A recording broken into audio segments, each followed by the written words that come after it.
a voz do produtor rural, o podcast do Safra News, plantando conhecimento.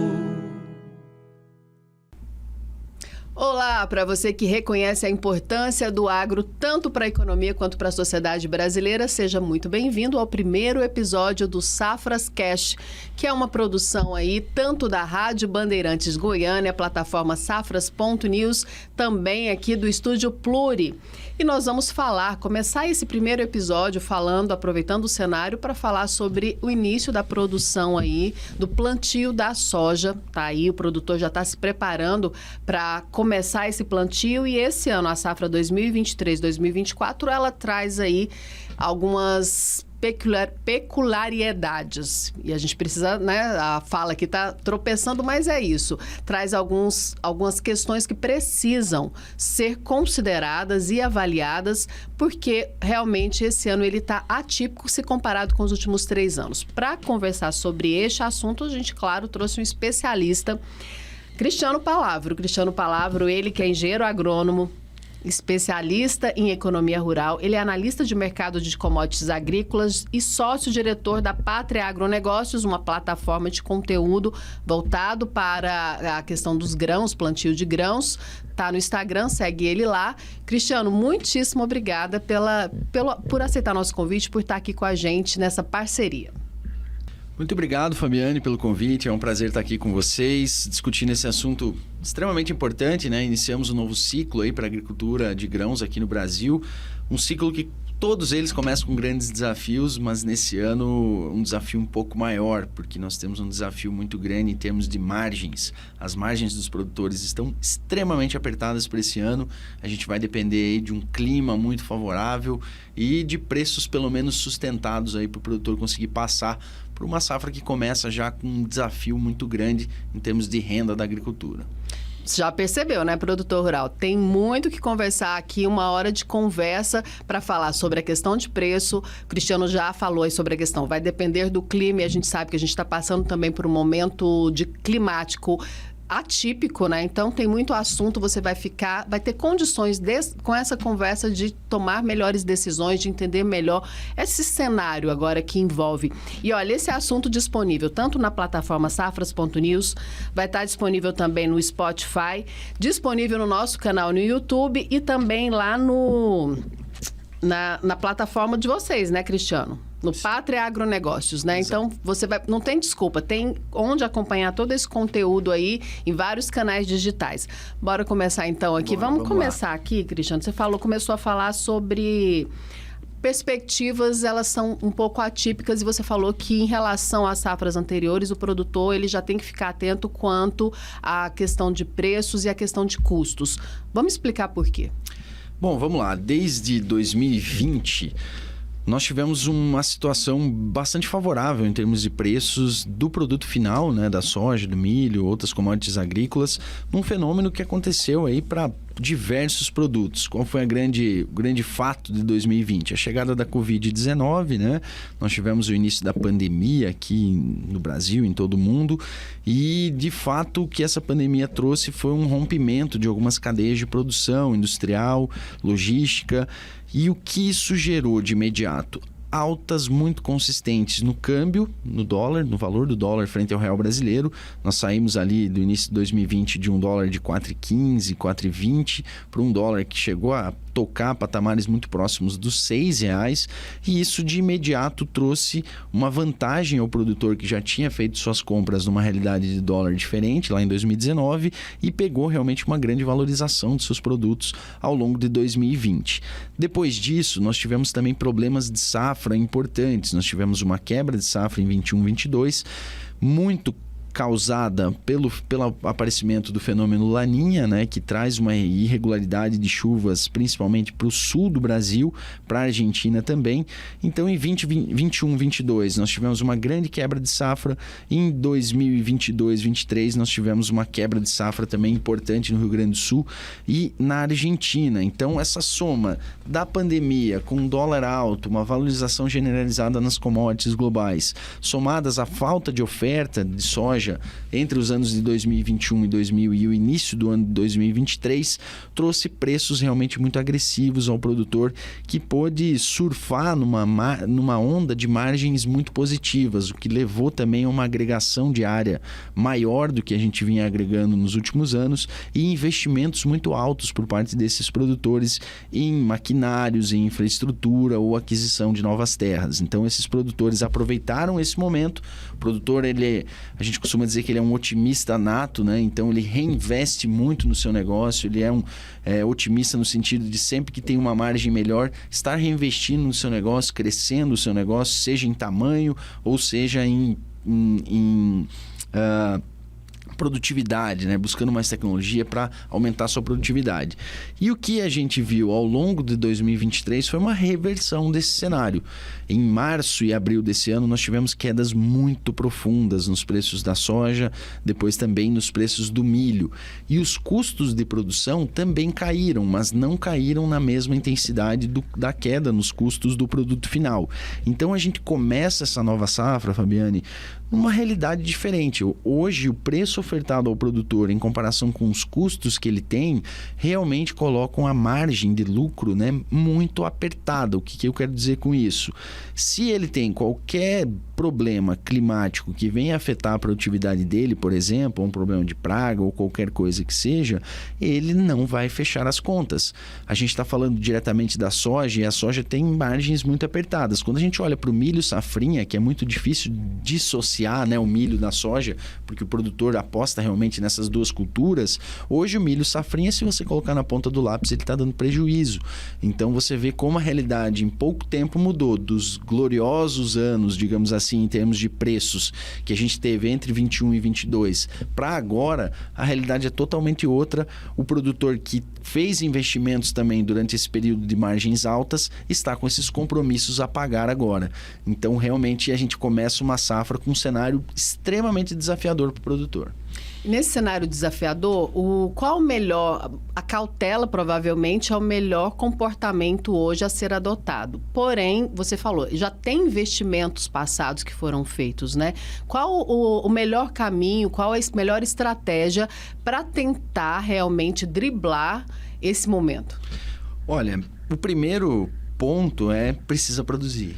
Ele precisa seguir investindo em tecnologia, ele precisa seguir com o que o produtor já faz muito bem, que é o zelo, que é realmente o cuidado que ele tem com a sua lavoura, e isso é fundamental. Produzir bem é o principal ponto que vai garantir a sua margem lá na frente. Se você tiver o produto na mão, por mais que o preço possa estar mais baixo ou mais alto, ter o produto na mão, ter a produção em mãos, é o primeiro ponto para ter sucesso. Então, altas produtividades são extremamente necessárias, porque se eu tenho uma margem muito apertada, se eu produzir mais, eu consigo melhorar essa margem. E um segundo ponto, Fabiane, é o acompanhamento do mercado. Realmente a gente vê hoje que, olhando para 2023, foi um ano muito difícil para o produtor, porque muitos deles não haviam se protegido o suficiente em termos de vendas antecipadas para chegar nesse pós-colheita com o caixa já construído. Então, muitos produtores esse ano acabaram vendendo só depois das quedas. Então, eles pegaram uma realidade de custo alto no ano passado e venderam seu produto com uma depreciação muito grande em termos de preço. Então, para agora, é fundamental que o produtor fique atento aos movimentos do mercado. Ele precisa estar olhando como está a movimentação do preço e ele precisa ser cauteloso, ele precisa ser conservador, porque o mercado não mostra hoje um potencial grande para altas. Ao mesmo tempo, ele também já caiu bastante. Então, a gente tem um mercado um pouco mais lateralizado nesse momento. Mas, realmente, o produtor tem que ser mais conservador no sentido de apostar menos. Pelo menos os custos de produção, pelo menos aquele desembolso mais direto, ele tem que se proteger. E a proteção pode ser feita através de vendas antecipadas no mercado físico, através de contratação de seguros de preço em bolsa de valores. Então, ele tem ferramentas para utilizar. Então, é importante que ele acompanhe mais de perto o mercado mercado daqui para frente e que ele tome decisões pensando em ser um pouco mais conservador.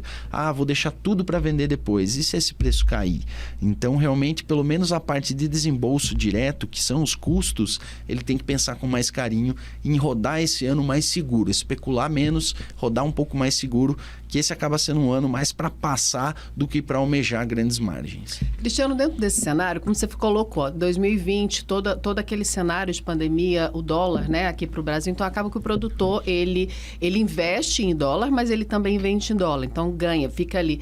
E agora, nessa nossa atual realidade, você trouxe aí que o lucro, a margem de lucro vai ser bem menor. Essa margem de lucro, ela significa prejuízo ou é ganhar realmente menos? Porque às vezes, para entender, o produtor que acostumou nos últimos 3 anos a ganhar bem mais dentro desse processo, ele pode ter prejuízos ou ele vai ter que realmente entender e aceitar que houve essa redução e que ela pode permanecer?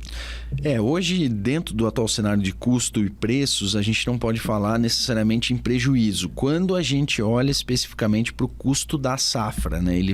Sim, ele tem a possibilidade de almejar ali uma margem de lucro que, fora esses anos mais fortes ali da pandemia, são margens que voltam um pouco para a realidade anterior. Só que são margens extremamente apertadas e que acabam deixando ele com mais risco. Se ele produz um pouco menos, essa margem já vai para o espaço. Mas a grande questão é que houve sim um grande movimento de investimentos nesses últimos anos. E aí, quando você soma a esses custos diretos de produção, os custos alinhados a esses investimentos, ou seja, as parcelas desses investimentos, por exemplo, o cara tem uma parcela de uma máquina que ele comprou, as máquinas subiram, quase triplicaram de valor nesse mesmo período aí da pandemia. Então ele pagou um custo muito alto nessas máquinas que ele está pagando ainda no longo prazo. O cara que comprou uma propriedade, que investiu em um sistema de irrigação, que investiu num armazém, que investiu em novos equipamentos para a fazenda, as parcelas vão chegando e se somam ao custo de produção. Então hoje, quando a gente analisa só o custo da safra em si, há sim margem. Existe uma margem, ela é menor do que nos últimos anos, mas existe uma margem. A grande questão é que a maioria dos produtores também tem compromissos financeiros que são de longo prazo e que tem suas parcelas se diluindo nesses próximos anos. Então, nesses casos, realmente a margem pode sim ser um prejuízo. Ele pode ter que captar dinheiro de outras fontes para conseguir custear aqueles investimentos que ele fez. É que, na verdade, muitas vezes a gente que fica mais no urbano, a gente desconhece todo esse processo para até que realmente esteja ali no plantio, existe todo um investimento e é um investimento também muito alto, porque é investimento em moeda internacional, né? Exatamente. O investimento para a agricultura ele é extremamente alto. Para você que é de fora do agro, por exemplo, eu quero começar nesse negócio. Primeiro que o custo de terra é extremamente alto. Você pode fazer arrendamentos, mas também os arrendamentos são caros, são custosos. Para quem tem uma produtividade, por exemplo, abaixo de 60 sacas na soja, pagar um arrendamento dentro dos níveis médios hoje de Goiás, por exemplo, extremamente caro.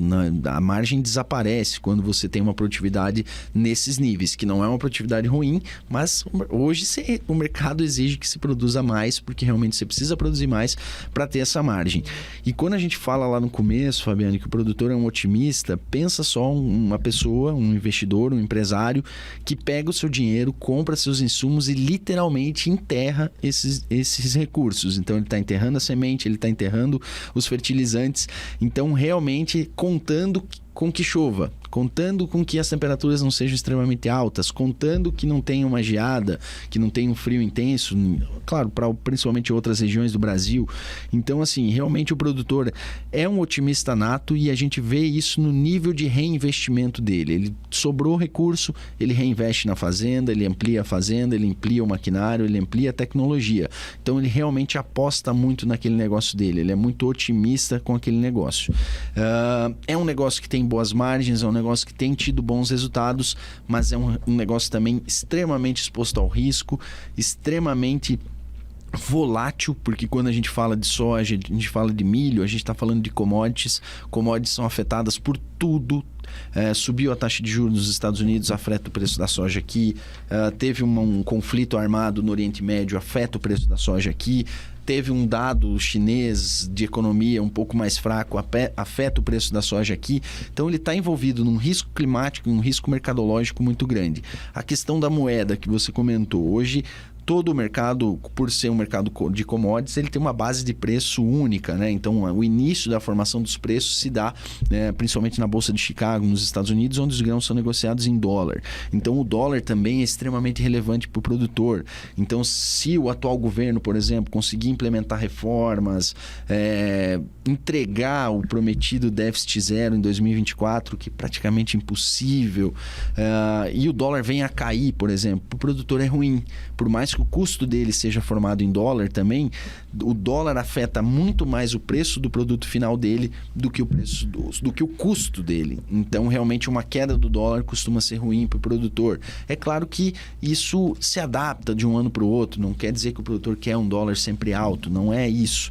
Mas, realmente, se nesse momento a gente tiver uma queda no dólar, é pior porque ele já fez os custos de produção. Agora, daqui para frente, ele vai fazer a venda do seu produto. Então, também é mais um fator. Então, é o que eu digo, o produtor tem que estar muito atento a tudo isso. O clima é muito difícil de controlar. Não tem muito o que fazer. É claro que você pode fazer melhorias no seu solo, tem estratégias ali para mitigar a falta de chuvas, por exemplo. Você pode usar um seguro também, mas não são ferramentas que evitam os prejuízos. E o mercado é um mercado extremamente volátil, afetado por diversos fatores, então é importante o produtor estar atento, contar com profissionais também que ajudem ele na tomada de decisão. Primeiro episódio do Safras Cast, daqui da plataforma safras.news. Cristiano Palavra, engenheiro agrônomo, ele é especialista de mercado de commodities agrícolas e vai falando com a gente, está falando com a gente aqui sobre a questão de todo o mercado, com muita boa informação. Ó, dica de ouro ele está passando aqui. A gente vai rapidinho, daqui a pouco a gente vai voltar para poder falar, continuar esse bate-papo, essa conversa, falando justamente sobre o El Niño, questão de fator climático, falando sobre a formação de preço aí e também como o contexto internacional. A gente está vivendo aí já ou mais uma guerra, né, aí entre Israel e a Palestina, um segmento da Palestina, já vem a Ucrânia. Então, a gente vai falar como é que esse cenário internacional impacta. Por que impacta aqui nos preços? Daqui a pouco. Plantando conhecimento. A JBS está programada para retornar às operações de sua unidade de carne bovina em Diamantino na próxima segunda-feira, dia 20. Ao mesmo tempo, está preparando a fábrica mato-grossense da Friboi para se tornar a maior em capacidade de abates da América Latina, processando 3.600 cabeças por dia.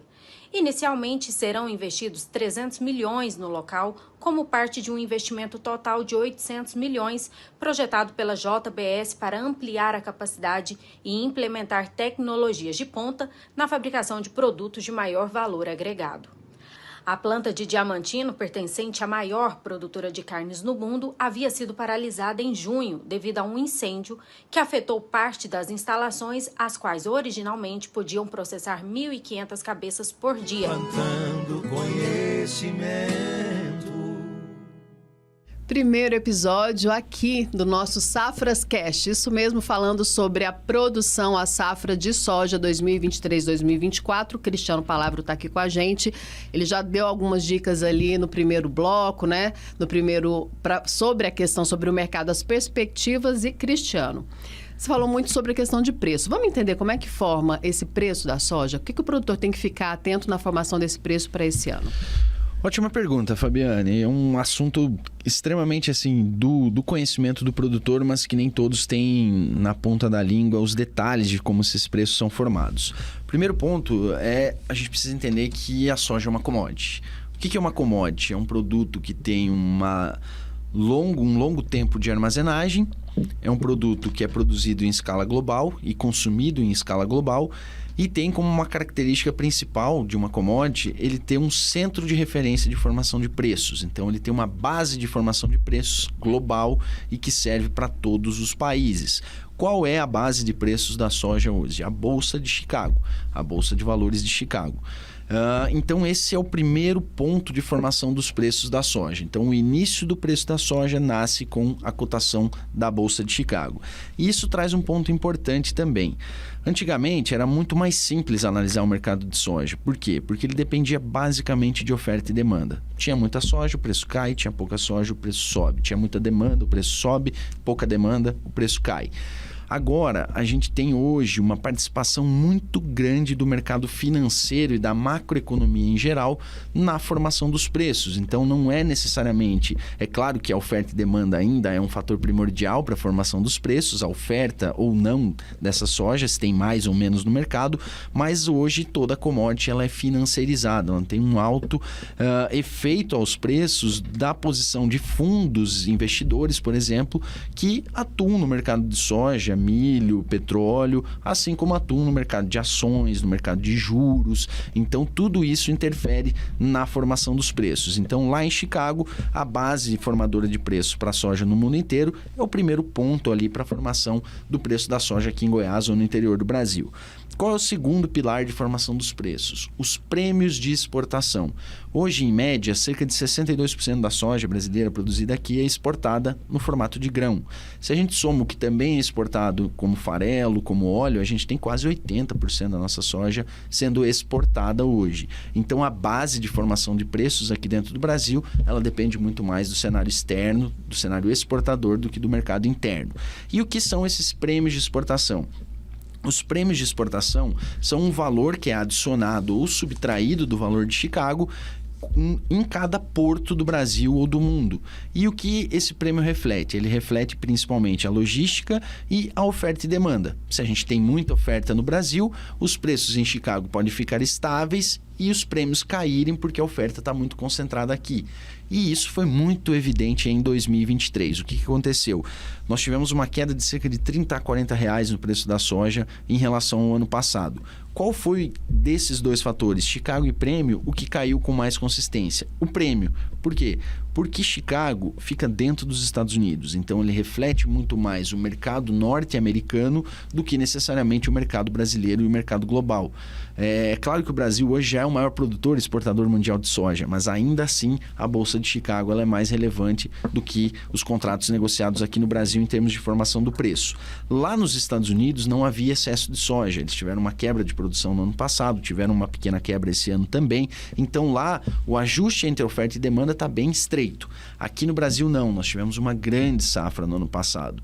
E além disso, nós tivemos uma safra que estava pouco vendida. O produtor colheu bem, com exceção do Rio Grande do Sul, e tinha vendido pouco. Então, se ele vendeu pouco, ele precisa vender porque os compromissos financeiros chegam. 30/3, 30/4, são épocas que ele tem que pagar os custeios. Então, ele teve que vender, colocar esse produto no mercado. Como a oferta era grande, os prêmios caíram muito. Então, primeiro formador de preço, Chicago, segundo prêmio. E o terceiro é dólar. Então, o nosso produto hoje, por mais que o produtor, principalmente do Mato Grosso, esses grandes grupos negociem em dólar hoje, tanto a compra como a venda, no final do dia ele tem que transformar esse dólar em real, porque é a moeda corrente no Brasil. Então, a cotação do dólar é extremamente importante também na formação do preço. E aí a gente tem mais um fator ligado à macroeconomia afetando a vida do produtor, porque o câmbio depende do juro americano, do juro na Europa, da inflação na China, da inflação no Brasil, da inflação na Argentina. Então, se tem uma guerra aqui, acolá, então o produtor está muito exposto ao mercado financeiro em geral, à macroeconomia em geral. Então, 3 pilares de formação de preço: Chicago, prêmio e dólar. Como é que o produtor nada no meio desse oceano turbulento, né?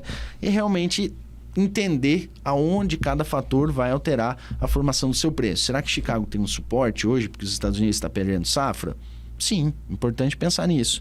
Será que os prêmios vão se comportar como aqui no Brasil? Hoje nós temos prêmios extremamente negativos. Normalmente a gente tem um ágio, uma adição de preço em relação a Chicago. Já tem mais de um ano não, tem cerca de 9 meses que a gente tem um deságio em relação a Chicago, porque nós estamos tendo uma oferta maior do que os norte-americanos. E o comportamento do dólar? Como é que vai ficar o dólar daqui para frente? Nós temos um novo governo agora em 2023 que chegou com grandes promessas. O mercado até começou a acreditar nisso e tivemos recuo no dólar, que chegou a operar até abaixo de 4,80 em alguns momentos desse ano. Voltou para casa dos 5,10, 5,15, está novamente numa faixa ali de 5, como que esse governo vai se comportar daqui para frente e o que isso vai afetar nos preços? Então, do câmbio e, consequentemente, da soja. Então, realmente, quando a gente fala de preço, não é uma tarefa simples. Não é uma tarefa simples definir qual é a tendência de preço para frente. E hoje eu gosto de dizer uma coisa, o produtor ele é extremamente profissional dentro da sua propriedade e também atua de forma profissional na sua comercialização. O problema é o tempo. Ele é um empresário que tem que tomar conta de todas as atividades dentro da fazenda, e isso é extremamente demandante ao produtor. Será que sobra tempo para ele acompanhar todos esses fatores de mercado? Será que ele tem tempo para ficar assistindo, para ficar escutando, para ficar lendo informações o dia todo? Por isso que existem empresas como a Pátria Agronegócios para ajudar realmente o produtor a tirar um pouco essa responsabilidade de ter que acompanhar o dia a dia, realmente entregar uma informação mais mastigada ali para ele, para ajudá-lo na hora da tomada de decisão. Mas realmente, quando a gente fala em preços hoje, a gente tem que ter a clareza de que não é oferta e demanda. Produziu mais aqui, então vai cair o preço. Isso é muito simplista. Tem muitos fatores que afetam a formação do preço hoje do produtor. Ou seja, precisa ter uma ajuda, como você bem colocou, e além dessa ajuda, buscar mais informação e buscar, muitas vezes, ajuda especializada para conseguir visualizar todo esse cenário. Além de tudo que você colocou, como é que, por exemplo, aí tem os fatores externos. Hoje, o mundo vivencia aí mais um conflito no Oriente Médio. Como é que isso acaba impactando? Porque às vezes parece tão distante, mas no mundo globalizado não existe mais essa distância. Exato. Há um impacto real, né? Há um impacto real, é um impacto que até o momento a gente não está vendo ele tão diretamente no mercado.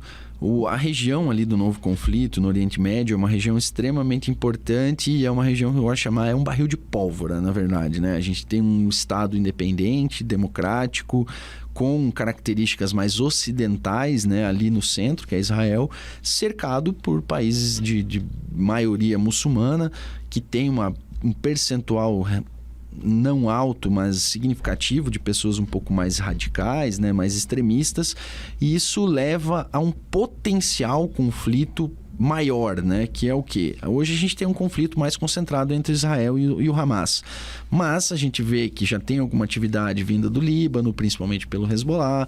A gente sabe que esses grupos têm uma participação principalmente de financiamentos do Irã. Então, assim, a região tem um potencial muito grande de um conflito ganhar escala, né? De um conflito ganhar escala.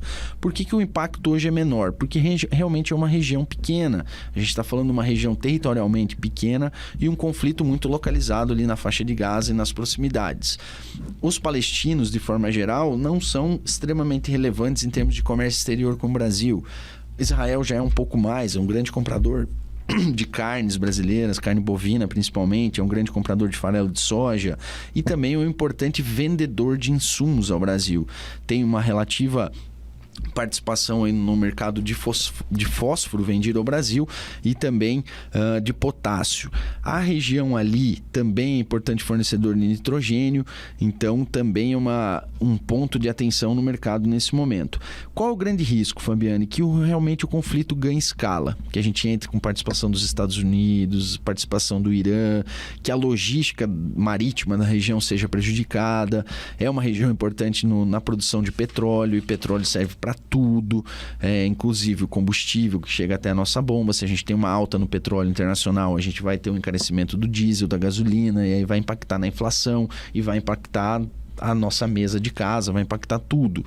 Então, realmente, o conflito até hoje não gerou tantos efeitos diretos, mas ele tem um potencial muito grande de trazer problemas, principalmente com o encarecimento de custos aqui ao produtor brasileiro, e não deixa de ser para a sociedade brasileira como um todo, através da alta do câmbio e através da alta do petróleo, por exemplo. E além desse conflito, que ele é mais recente, mas o produtor rural, o mundo e o produtor rural, ele já vem sendo submetido à questão dos reflexos dessa crise entre a Rússia e a Ucrânia, que são aí, no caso, países que impactam ainda mais porque, por exemplo, a Rússia é um grande parceiro do Brasil na questão de exportação. Nesse tempo, durante esse período, o que o produtor já perdeu? Olha, é realmente bem colocado, Fabiane. A diferença de dimensão da participação desses países envolvidos nessa atual guerra, com a guerra que também é atual, mas começou mais cedo, né? Entre Rússia e Ucrânia. Rússia e Ucrânia são grandes produtores de grãos. A Rússia é o maior produtor de trigo do mundo. A Ucrânia é um dos 5 maiores produtores de milho do mundo, um dos maiores exportadores de milho, concorrente do Brasil no mercado mundial. E a Rússia tem uma participação de cerca de 20% a 22% de tudo que o Brasil importa de fertilizantes, que é muito. Então, eles têm uma relevância direta ao nosso mercado. O conflito, quando começou em 2022, por volta de fevereiro de 2022, ele trouxe impactos bastante grandes ao mercado. O primeiro impacto mais sentido pelo produtor foi a alta astronômica no preço dos fertilizantes. Nós tivemos aí fertilizantes que hoje custam menos de $400 a tonelada, como é o caso do KCl, cloreto de potássio, que chegaram a bater a casa de $1.100. Então, triplicou o valor em relação ao valor normal. Fósforo também teve grandes altas, chegou à casa dos $1.000, hoje na casa de $500, $550. Então, o primeiro impacto para o produtor foi a alta dos custos. E também um certo terrorismo no mercado de dizer que esses produtos iam faltar. E aí levou o produtor a uma decisão que hoje, olhando para trás, a gente vê que foi errada, que foi comprar naquele momento do começo da guerra. Realmente os preços subiram muito, muitos produtores, pelo sentimento de que poderia faltar produto, pior do que pagar caro não ter o produto. Então ele acabou tomando uma decisão ali que se mostrou equivocada de comprar naquele momento de preços muito altos. Depois a gente teve um efeito também em altas no preço do milho, que acabou sendo favorável ao produtor. Tivemos impactos de alta nos preços do trigo, que também ajudou os produtores dessa cultura. E a soja não foi tão impactada porque não é necessariamente um mercado mais ligado à cultura da soja. É claro que tem uma relevância na produção de óleos vegetais, né? Uma região que produz outros óleos, né? Como de canola, entre outros. Mas realmente a guerra entre Rússia e Ucrânia trouxe impactos maiores por serem países que estão mais ligados ao mercado agrícola. No caso de Israel, é um conflito muito mais localizado até o momento. Eu gosto sempre de citar que é uma guerra entre Israel e Hamas, né? Não necessariamente, como você citou, né? Sim, claro. Que existe o segmento lá, exato, então não exato. É a população toda. Então, o impacto tem sido menor. Agora, o risco é muito alto porque, como eu falei, a região é um barril de pólvora. Daqui a pouco a gente vai ter vários países, né, dentro desse conflito e aí a coisa vai ficar feia e aí o câmbio é impactado, os custos são impactados. Não é bom para ninguém. Tem produtor pensando, por conta principalmente dessa questão de preço, já se organizando de repente para o armazenamento, a armazenagem. Isso é uma boa estratégia, do seu ponto de vista? A armazenagem é uma boa estratégia como um todo, desde que encaixe ali no porte e no planejamento desse produtor. Porque quando a gente fala de armazenagem de grãos, ele acaba trazendo mais ferramentas estratégicas para o produtor, que seja reduzir o custo de carrego, né, desse grão. Então, ele com armazém próprio, é claro que ele vai ter custo para carregar esse grão, mas é um custo menor do que ele contratar essa armazenagem. Ele vai poder fazer a mistura ali daquele produto dele, tornando esse produto padrão para venda. Ao ter um armazém também, conseguir padronizar essa produção, ele vai acessar mercados melhores, as compradoras vão dar mais atenção para ele, vão fazer mais negócios com ele, porque ele tem um produto mais padronizado. Então a armazenagem é sim um caminho muito interessante ao produtor e é um problema que a gente tem hoje no Brasil, não só pelo déficit da armazenagem total, né? Falta armazém para o tanto de produção, mas principalmente porque essa armazenagem não está na mão do produtor. Muito diferente do que a gente vê nos Estados Unidos, por exemplo, que de toda a capacidade instalada de armazéns, 60% está em mãos do produtor. Aqui não chega a 15%, está muito mais na mão do comprador. Então a armazenagem é uma boa estratégia para o produtor, mas precisa de muito planejamento, porque é uma atividade diferente, ele tem que garantir a qualidade do produto, é um novo negócio quase dentro da atividade dele, você tem um armazém próprio, mas é sem dúvida uma baita ferramenta. Tenho dúvidas de alguns produtores ali da região de Bela Vista. A ideia é a seguinte: o pequeno e médio produtor, em todo esse cenário que você está apresentando e né, que a gente está visualizando, deve antecipar a venda da soja ou o mercado ainda pode aquecer? Como é que o produtor pode se posicionar, principalmente o pequeno e o médio? Bacana, uma boa pergunta e é a mais difícil de todas de responder, e é a pergunta de $1 milhão, como se diz. Mas na verdade o que eu vejo hoje precisaria entender qual é o momento que ele está. Se ele está 100% em aberto ainda, não fez nada de venda, é importantíssimo que ele comece a fazer essas vendas cobrir parte dos seus custos, cobrir as despesas mais imediatas. Porque se a gente vem daqui para frente com uma safra boa no Brasil, a gente vai colocar mais 160 milhões de toneladas de soja no mercado. É um ano de El Niño, então tende a ser mais favorável também para o sul do Brasil, para a Argentina. A Argentina produziu 20 milhões de toneladas no ano passado, esse ano pode chegar a 50. Então, realmente é uma preocupação para quem ainda não fez nada. Mas isso não quer dizer que o mercado não tenha suporte, tá, Fabiane? Que ele não possa subir daqui para frente. A questão é o que eu falei mais lá no começo. Especular com toda a sua produção é um risco que não vale a pena o produtor correr num ano como esse, de grandes instabilidades, de grandes preocupações em termos de mercado. Então, assim, é muito mais prudente ele garantir parte da sua produção e especular com o excedente, especular com o lucro dele e não necessariamente especular com o custo dele. Dica de milhões essa, hein? Continue com a gente aqui no Safras Cast, primeiro episódio, a gente conversando aqui com o especialista de mercado Cristiano Palavro, trazendo pra gente, pra você, produtor, grandes informações nesse período aí que está se preparando para iniciar o plantio, então, da soja. A gente já volta. Plantando conhecimento. O arroz atingiu o preço mais alto da história no Brasil. A saca do cereal em casca ultrapassou R$ 113, com valorização aí de 38,5% em 12 meses, de acordo com o CPEA. Entre os fatores que explicam o movimento de alta estão a menor área semeada, ciclo 22/23, queda na produção brasileira, exportações aquecidas e restrição da oferta global do produto. Além disso, o excesso de chuvas no sul tem impedido o avanço dos trabalhos de campo e a semeadura está aí com um ritmo abaixo da média para o período. A alta sentida no campo também refletiu no bolso do consumidor. Segundo a Associação Brasileira de Supermercados, a valorização no ano até setembro era de 10,8%. Plantando conhecimento. Você acompanhando então o primeiro episódio do Safras Cast, ele é uma produção da plataforma Safras.news, da Rádio Bandeirantes Goiânia, também do Estúdio Pluri, e nós estamos conversando com analista de mercado Cristiano Palavro, ele que é da Pátria Agronegócios, Instagram bomba com informação sobre água, sobre soja. Cristiano, a gente está seguindo nessa conversa, o que acontece? Desde o final de setembro, aqui no estado de Goiás, né, em relação ao vazio sanitário, então outros estados têm outras datas, mas aqui vamos pegar a nossa realidade goiana. O produtor já tem a liberação legal para o plantio.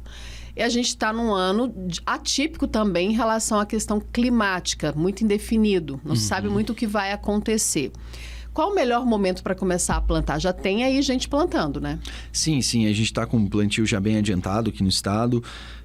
O que é natural, né, para esse período de novembro. A gente acaba começando o plantio muito mais pela região sudoeste, região sul, e vai direcionando esse plantio também para as regiões mais do centro-norte do estado, que tradicionalmente plantam mais ao final de outubro e durante o mês de novembro. E como você falou, a gente está tendo um cenário bem atípico nesse ano, diferente dos últimos 3 anos, onde a gente teve maior participação do fenômeno Laninha, né, sobre a questão de chuvas e temperaturas. Esse ano é um ano de El Niño e um El Niño de alta intensidade. Então, o que isso causa aqui para Goiás e para o centro do país? O El Niño causa irregularidade climática. Não há uma tendência bem definida de chuvas acima ou abaixo da média. Na verdade, o El Niño traz chuvas acima da média para o sul do Brasil e chuvas abaixo da média para o norte e nordeste brasileiro. Para o centro, que pega também ali São Paulo, Minas, além dos estados do centro-oeste, o que é característico do El Niño é a irregularidade. E é o que a gente tem observado muito claramente nesse começo da safra 2023-24. Todos os goianos vão lembrar que a gente teve um cenário bem atípico em agosto, início de setembro, começou a chover bem fora de época, né? E não foi chover uma chuva, 10 milímetros, não é tão incomum, mas choveu com muita consistência ali no final de agosto, início de setembro. Essa chuva ajuda muito pouco em termos de agricultura, porque não é um período nem que está liberado, né, em função de vazio, e também é uma chuva que ocorre ali no meio de meses de seca, temperaturas altas, então ela não traz realmente uma mudança muito significativa. O que é um problema é que os níveis totais de chuva ao longo do ano não costumam mudar muito. Então, se choveu em agosto, pode ser que falte lá em abril, por exemplo. Então, isso já é uma preocupação. Mas, de fato, em termos de clima, o que a gente tem visto é irregularidade.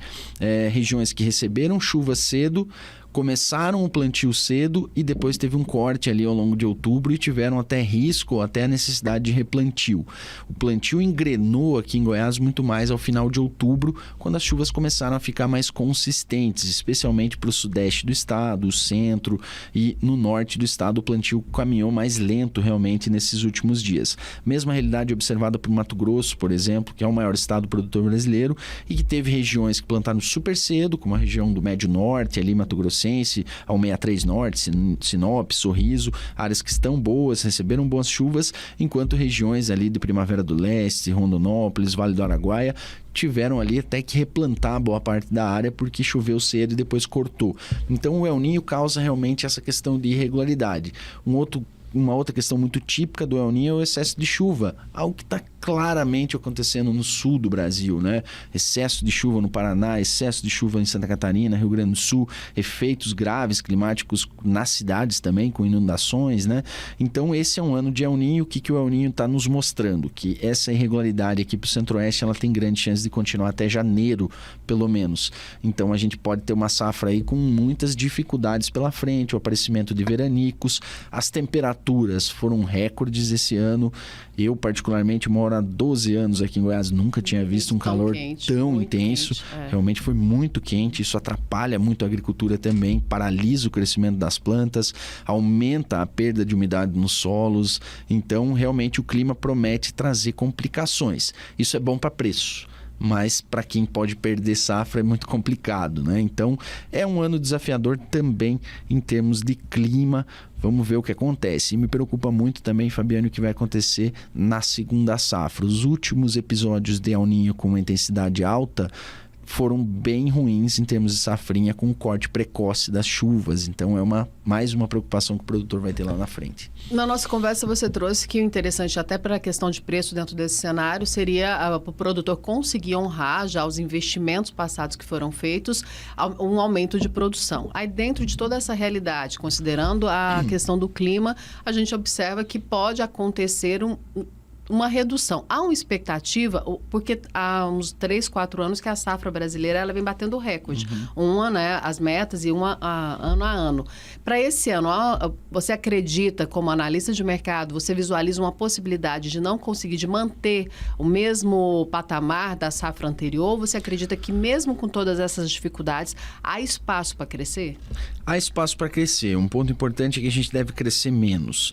Nos últimos 3 anos, em média, a gente cresceu em área plantada cerca de 4 a 5% ao ano. Então, todo ano, 4, 5% a mais de área plantada. Esse ano, como as margens estão muito menores, houve um desincentivo para a abertura de novas áreas ou conversão de áreas de pasto em agricultura. Então, na nossa visão, o crescimento de área esse ano deve ficar em torno de 1% apenas. Mas 1% é mais do que o ano passado, né? 1% de crescimento, plantaremos mais do que o ano passado. A questão climática ainda está muito indefinida, então é muito difícil a gente cravar hoje, Fabiane, se vai ter um problema ou não, porque essa irregularidade, ela pode ser uma irregularidade que ainda dê certo. Vai chover menos no Centro-Norte? Vai, mas se a distribuição for boa, pode não trazer grandes efeitos em termos de produtividade. Mas eu realmente acredito que a gente vai ter momentos em que o risco produtivo vai ser muito alto e aí os preços sim podem reagir. O que torna mais tranquilo a gente produzir mais do que o ano passado? O fato de o Rio Grande do Sul ter perdido 9 milhões de toneladas no ano passado. Eles perderam quase metade da safra deles. Esse ano é um ano de El Niño. O Rio Grande do Sul tende a ter uma boa produção. Então, se o Rio Grande do Sul, que é o terceiro maior produtor do país, produzir bem, a gente já sai aí com quase 10 milhões de toneladas de ágio em relação ao ano passado. Então, a chance de produzir mais, ela existe, mas eu particularmente acredito que nós não vamos ter uma safra 100% cheia.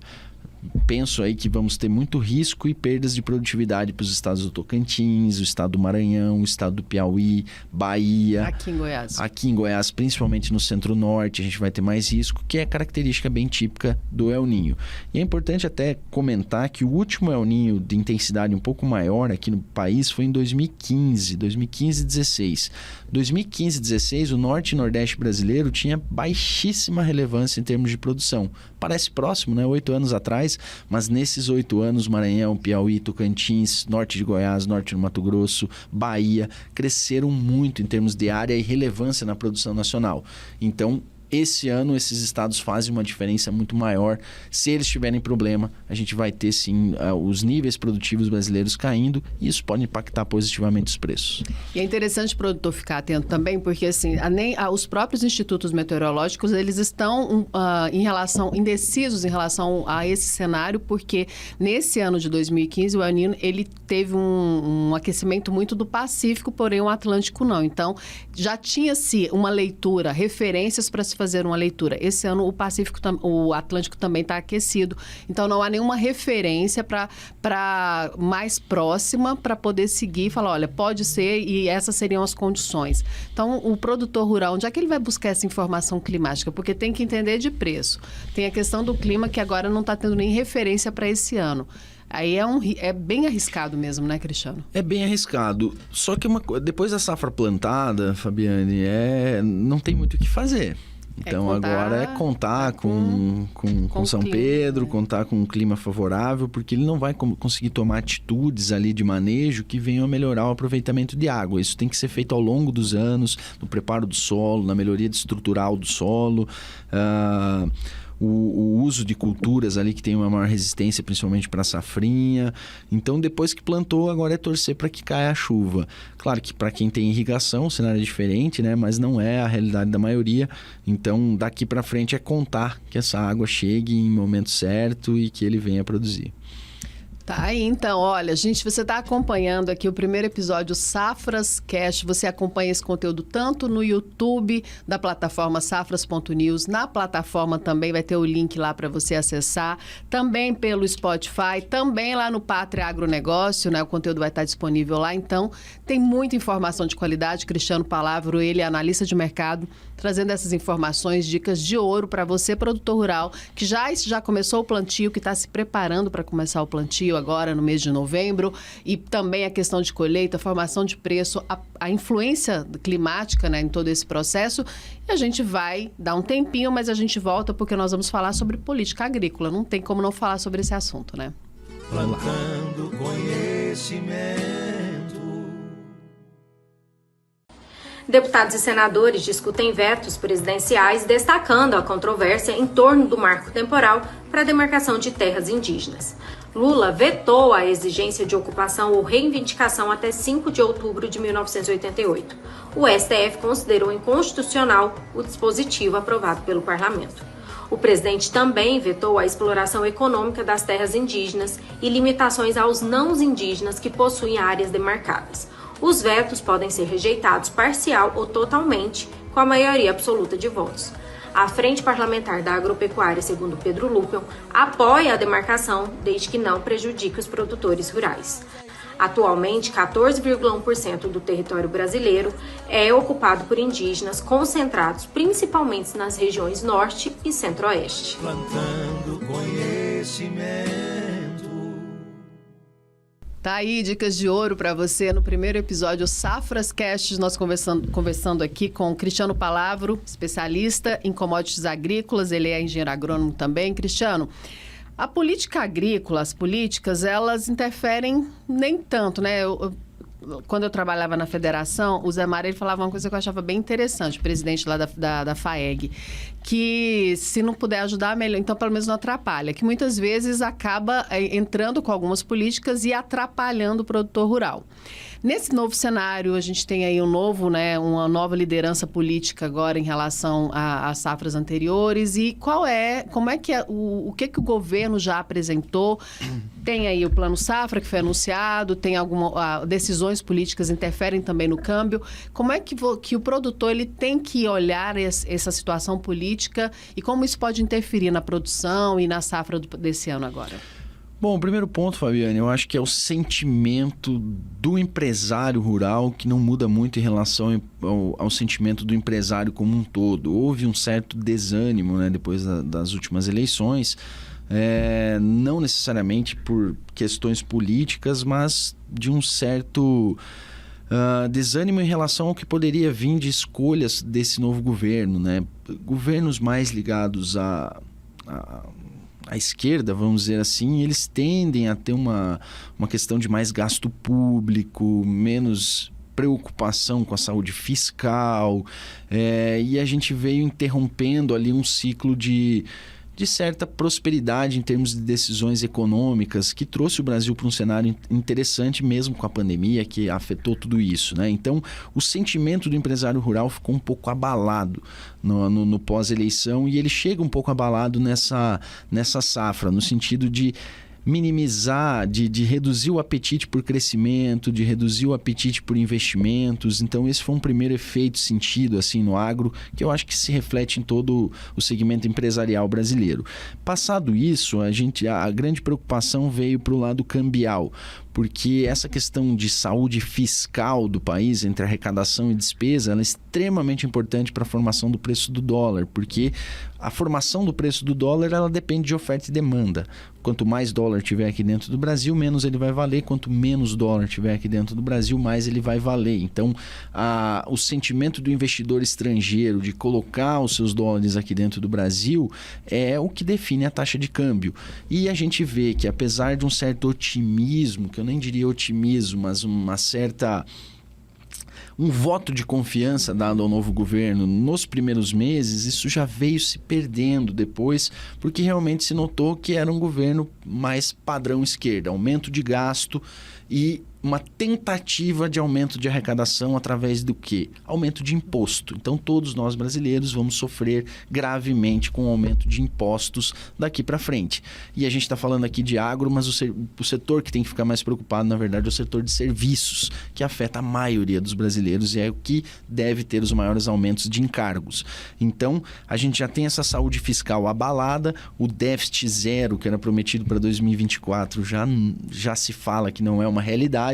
Então a gente pôde notar isso até na taxa de câmbio. Se você escutasse um economista em março desse ano, ele ia falar que a tendência do dólar vinha a 4,50, 4,40. Hoje esse cara já esquece esse papo, já se fala aí num dólar se mantendo a nível de 5. E na nossa visão é o caminho mais natural, que ele se mantenha muito mais próximo de onde ele está hoje do que ele tenha grandes oscilações. Então, dentro da política econômica que interfere no agro, essa questão cambial, que envolve sentimento também dos investidores, já foi o primeiro impacto. Segundo impacto, juros. Nós viemos de juros altos, né? Nós tivemos ali o juro batendo 2% em 2019, antes da pandemia, numa aposta do governo anterior de incentivar a economia, e isso se refletiu também em juros baixos para o agro.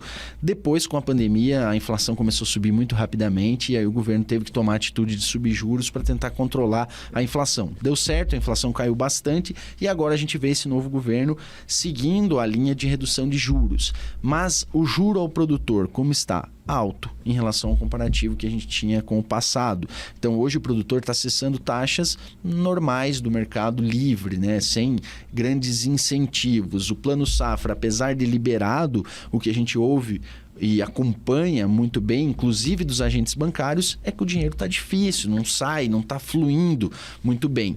Então essa política de juros também...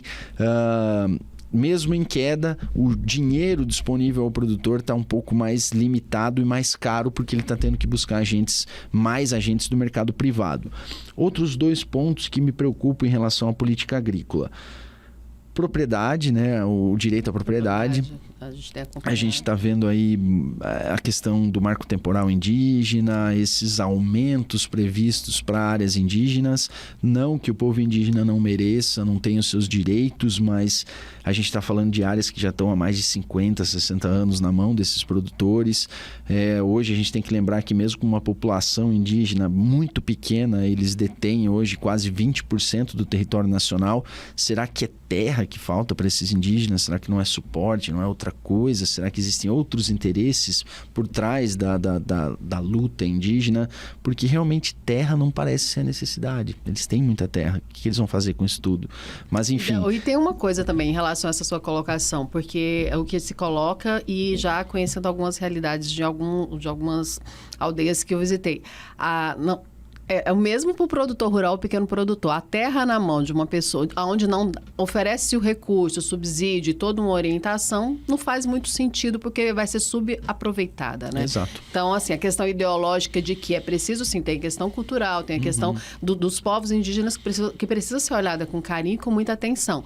Porém, a política, ela não casa, a conta não fecha quando você fala, tá ali a terra, dando direito à terra, mas não está oferecendo para que se usufrua realmente dessa terra de forma eficiente. Exato. Não é uma crítica. Me preocupa muito isso, Fabiana, na questão do uso político dos indígenas. Justamente, será que os órgãos que representam os indígenas estão alinhados com os interesses dos indígenas em si? Isso é uma questão que me preocupa muito.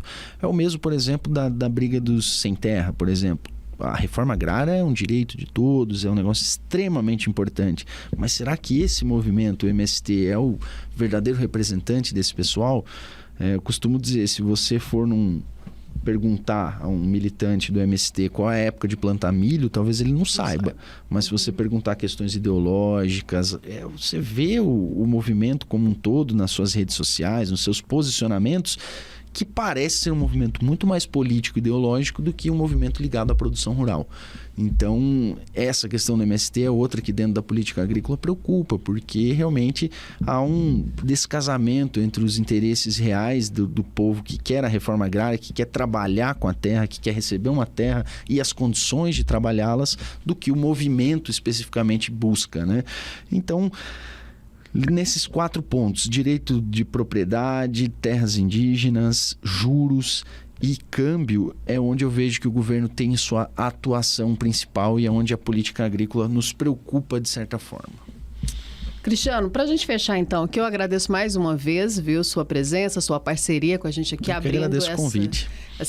Nesse nosso primeiro episódio de vários, né? A gente espera realmente poder trazer sempre muita informação de qualidade para ajudar, assim como o Pátria Negócios já faz, o produtor a realmente poder tomar boas decisões, encontrar melhores caminhos.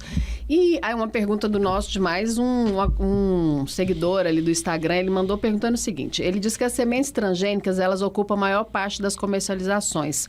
Qual a fatia do mercado dos grãos convencionais? Se ainda é viável plantá-los, né? Existe essa demanda ainda? Existe, totalmente viável. Hoje a gente tem um crescimento bastante grande até em alguns segmentos de empresas que buscam o produto convencional.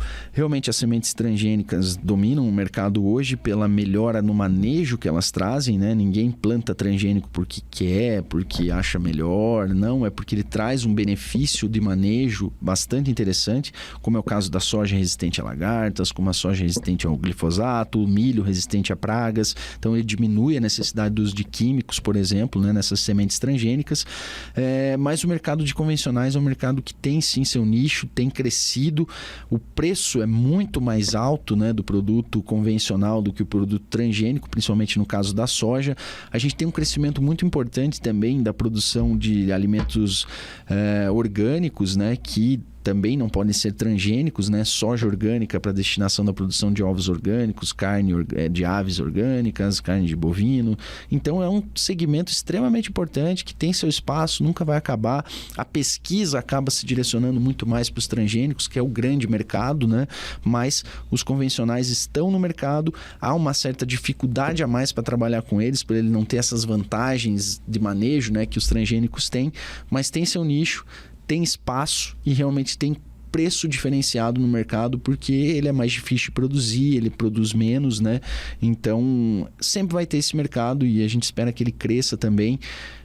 Principalmente esse mercado de orgânicos, eu acho extremamente interessante, né? Que a população realmente venha buscar outras formas, né, de produção e que demandem esses produtos, e os produtores estão antenados ao mercado. A gente vê hoje que a produção de orgânicos, por exemplo, nos grãos, ela está muito concentrada nos grandes produtores, que veem realmente nessa produção um nicho de mercado, uma fatia ali para atender essas indústrias que buscam esses produtos, e que ele pode também oferir boas margens ali dentro desse mercado. Até porque o consumidor está muito atento também